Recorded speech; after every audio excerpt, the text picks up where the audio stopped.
शक्तिमान पिता धन्यवाद करते हैं आज के सुंदर बाइबल अध्ययन के लिए। खुदावन हारी को बड़ी बरकत है, आशीष करे पिता, यीशु नाम से मांगती हूँ, आमीन। हम पढ़ेंगे दूसरा राजा 23 अध्याय, योशिया का मूर्ति पूजा बंद कराना। राजा ने यहूदा और यरूशलेम के सब पुरनियों को अपने पास बुलाकर इकट्ठा किया।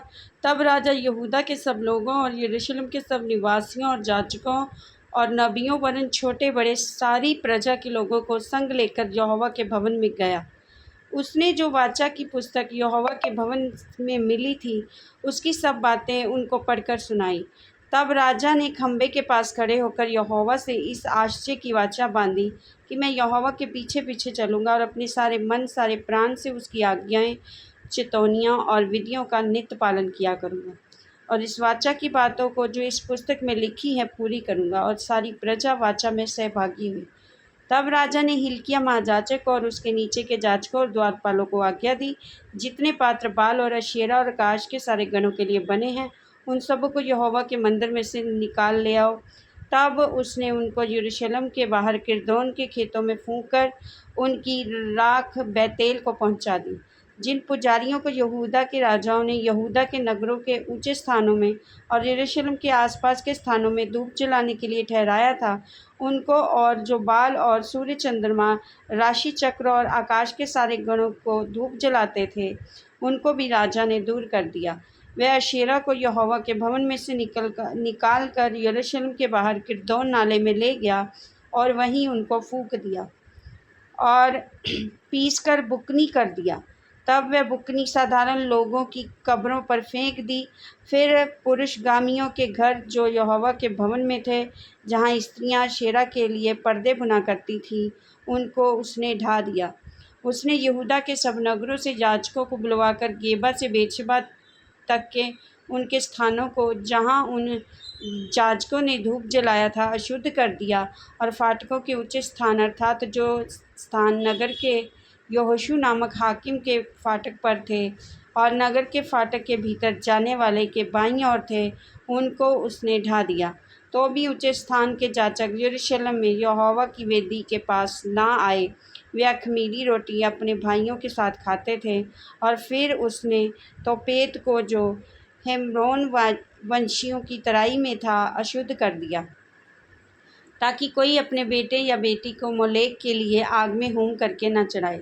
जो घोड़े यहूदा के राजाओं ने सूर्य को अर्पण करके यहोवा के भवन के द्वार पर नतनमेलेक करके यहोवा के भवन के द्वार पर नतनमेलेक के नामक खोजे की बाहर की कोठरी में रखे थे, उनको उसने दूर किया और सूर्य के रथों को आग में फूंक दिया। आहाज की अटारी की छत पर जो वेदियाँ यहूदा के राजा ने बनाई हुई थी और जो वेदियाँ मनशे ने यहोवा के भवन के दोनों आंगनों में बनाई थी, उनको राजा ने ढाकर पीस डाला और उनकी बुकनी किरदोन नाले में फेंक दी। जो ऊंचे स्थान इसराइल के राजा सुलेमान ने यरूशलेम के पूर्व की ओर, बेकारी नामक पहाड़ी के दक्षिण की ओर, अश्तोरेत नामक सिदोनियों की घिनौनी देवी और कमोश नामक मोआबियों के घिनौने देवता, मिल्कोम नामक अमोनियों के घिनौने देवता के लिए बनवाए थे, उनको राजा ने अशुद्ध कर दिया। उसने लाठों को तोड़ दिया और अशेरों को काट डाला, और उसने उनके स्थान मनुष्यों की हड्डियों से भर दिए। फिर बैतेल में जो वेदी थी और जो ऊंचा स्थान नबात के पुत्र यारोबाम ने बनाया था, जिसने इस्राएल से पाप कराया था, उस वेदी और उस ऊंचे स्थान को उसने ढा दिया और ऊंचे स्थान को फूंक कर बुकनी कर दिया और अशेरा को फूंक दिया। तब योशिय्याह ने मुड़कर वहाँ के पहाड़ की कब्रों को देखा और लोगों को भेजकर उन कब्रों से हड्डियाँ निकलवा दीं और वेदी पर जलवा कर उनको अशुद्ध किया। ये यहोवा के उस वचन के अनुसार हुआ जो परमेश्वर के उस भक्त ने पुकार कर कहा था, जिसने इन्हीं बातों की चर्चा की थी। तब उसने पूछा, जो खंभा मुझे दिखाई पड़ता है वे क्या है? तब नगरों के लोगों ने उससे कहा, वे परमेश्वर के भक्त जन की कब्र है। उसने यहूदा से आकर इसी काम की चर्चा पुकार कर की थी जो तूने बैतेल की वेदी से किया है। तब उसने कहा, उसको छोड़ दो और उसकी हड्डियों को कोई ना हटाए। तब उन्होंने उसकी हड्डियाँ उस नबी की हड्डियों के संग जो शोमरोन से आया था रहने दी। फिर ऊंचे स्थान के जितने भवन शमरोन के नगरों में थे, जिनको इसराइल के राजाओं ने बनाकर यहोवा को रीस दिलाई थी, उन सबों को योशिय्याह ने गिरा दिया, और जैसा जैसा उसने बेतेल में किया वैसा वैसा उनसे भी किया। और उन ऊंचे स्थानों को जितने जाचक वहाँ थे उन सबों को उसने उन्हीं वेदियों पर बलि किया, और उन पर मनुष्यों की हड्डियाँ जलाकर यरूशलेम को लौट गया। योशिय्याह का फसह पर्व मनाना। राजा ने सारी प्रजा के लोगों को आज्ञा दी, इस वाचा की पुस्तक में जो कुछ लिखा है उसके अनुसार अपने परमेश्वर यहोवा के लिए फसह का पर्व मानो। निश्चय ऐसा फसह ना तो न्यायियों के दिनों में माना गया, ना तो इसराइल का न्याय और जो इसराइल का न्याय करते थे, ना इसराइल या यहूदा के राजों के दिनों में माना गया था। राजा योशिय्याह ने 18वें वर्ष में यहोवा के लिए यरूशलेम में ये फसह माना गया। फिर ओझे, भूत सिद्धि वाले ग्रह देवता, मूर्तें, जितनी घिनौनी वस्तुएं यहूदा देश और यरूशलेम में जहाँ कहीं दिखाई पड़ी, उन सभी को योशिय्याह ने इस विचार से नष्ट किया कि व्यवस्था की जो बातें इस पुस्तक में लिखी थी, जो हिल्किय्याह जाचक को यहोवा के भवन में मिली थी, उनको वह पूरी करे। और उसके तुल्य ना तो कोई उससे पहले ऐसा राजा हुआ और ना उसके बाद ऐसा कोई राजा उठा, जो मूसा की पूरी व्यवस्था के अनुसार अपने पूर्ण मन और पूर्ण प्राण और पूर्ण शक्ति से यहोवा की ओर फिरा हो। तो भी यहोवा का भड़का हुआ बड़ा कोप शांत ना हुआ, जो इस कारण से यहूदा पर भड़का था कि मनुष्य ने यहोवा के क्रोध पर क्रोध दिलाया है। मनुष्य ने यहोवा को क्रोध पर क्रोध दिलाया था। यहोवा ने कहा था, जैसा मैंने इसराइल को अपने सामने से दूर किया, वैसे ही यहूदा को भी दूर करूँगा, और इस यरूशलेम नगर जिसे मैंने चुना और इस भवन जिसके विषय में मैंने कहा कि ये मेरे नाम का निवास होगा, के विरुद्ध मैं हाथ उठाऊँगा। योशिय्याह के और सब जो काम उसने किए, क्या वह राजाओं के, यहूदा के राजाओं के इतिहास की पुस्तक में नहीं लिखे हैं?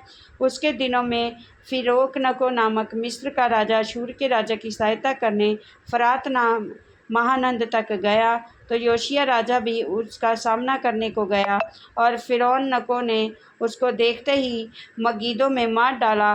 तब उसके कर्मचारियों ने उसका शव एक रथ पर रख मगिद्दो से ले जाकर यरूशलेम को पहुँचाया और उसकी निज कब्र में रख दिया। तब साधारण लोगों ने योशिय्याह के पुत्र यहोआहाज को लेकर उसका अभिषेक करके उसके पिता के स्थान पर राजा नियुक्त किया। जब यहोआहाज राज्य करने लगा तब वह 23 वर्ष का था और 3 महीने तक यरूशलेम में राज्य करता रहा। उसकी माता का नाम हमूतल और जो लिब्ना नाम वासी यर्मिया की बेटी थी। उसने ठीक अपने पुरखों के समान वही किया जो यहोवा की दृष्टि में बुरा है। फिरौन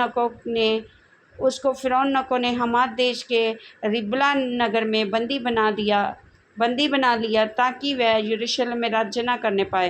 फिर उसने देश पर 100 किकार चांदी और किकार भर सोना जुर्माना किया। फिर फिरौन नको ने योशिय्याह के पुत्र एलयाकीम को उसके पिता योशिय्याह के स्थान पर राजा नियुक्त किया, और उसका नाम बदलकर योयाकीम रखा, जो यहोआहाज को वह ले गया, और यहोआहाज मिस्र में जाकर वहीं मर गया।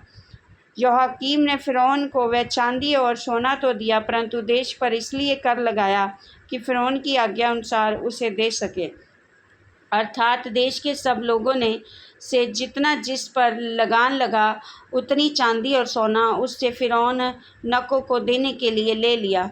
जब योयाकीम राज्य करने लगा तब वह 25 वर्ष का था और 11 वर्ष तक यरूशलेम में राज्य करता रहा। उसकी माता का नाम जबीदा था, जो रूमावासी अदायाह की बेटी थी। उसने ठीक अपने पुरखों के समान वही किया जो यहोवा की दृष्टि में बुरा है।